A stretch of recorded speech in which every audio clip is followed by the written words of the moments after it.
Hello there, my friends.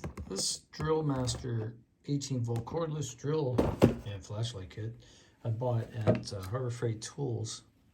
It's not a bad little drill. I mean, it's good for driving, you know, screws and things like that. But anyway, the battery is really weird, and I've done a video on how to charge the battery.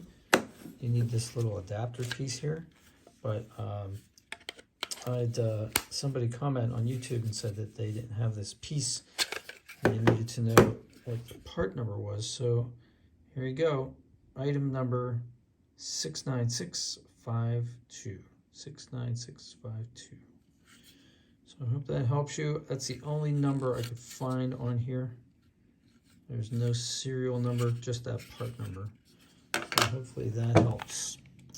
And if you have any questions, here's the item number and serial number of the drill. I don't know if that'll help you. All right. If anybody has any questions about this, just let me know, and I'll see if I can answer them for you. Have a great day. Smash like. Thanks.